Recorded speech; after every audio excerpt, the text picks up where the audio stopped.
You're a pessimist, or it's something more? I wouldn't say I'm a pessimist. I just really don't like the current trends.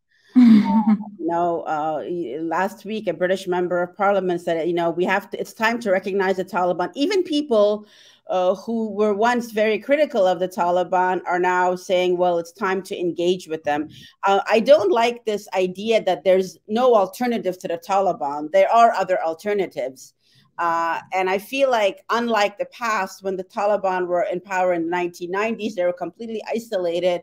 Now it seems to me that it's the West more than anybody else that's really legitimizing them. And of course, Pakistan, they're a proxy force of Pakistan, and Pakistan has had this long-held goal of installing a client regime in Afghanistan, erasing Afghan culture, and Pakistan is an ally, a major non-NATO ally of the U.S., even though they are responsible for supporting the Taliban, which killed NATO troops.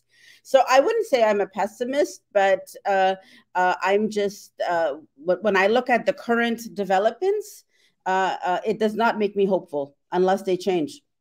Don't you think the Pakistan Prime Minister Imran Khan is stuck in the middle between the Western expectation and the Taliban in his garden?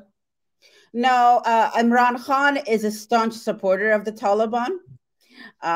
He does not respect Afghan sovereignty. And he, of course, as you know, in Pakistan, it's the military that's really the power holders.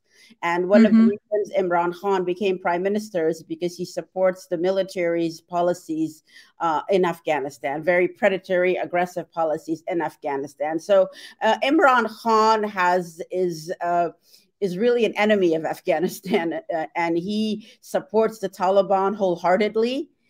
He even said something like, women and girls not going to school is part of Afghan culture. He said something ridiculous like that. Yes, he said, not educating girls is a part of Afghan culture, and moreover, every society's idea of human rights and women's rights are different. He's just justifying the Taliban. He's just making, it's his way of supporting the Taliban. The 1920s, we had a king who was a feminist king, King Amanullah. Women's rights in Afghanistan goes back to the 19th century under King Amir Abdurrahman Khan. So women's rights, girls' education, there's a history in Afghanistan of all of these things. And Imran Khan should not speak for Afghanistan because he's not an Afghan. So many Afghans were very, very upset at that. And, when he says stuff like that, it's just further evidence of Pakistan's support for the Taliban and Pakistan's invasion. What happened in August 15th, the Americans withdrew and Pakistan invaded because the Taliban are a Pakistani proxy force. Most of the Taliban were not born in Afghanistan. They did not grow up in Afghanistan. They were born and bred in Pakistan. So for me, I don't consider the Taliban an Afghan movement, and most Afghans don't.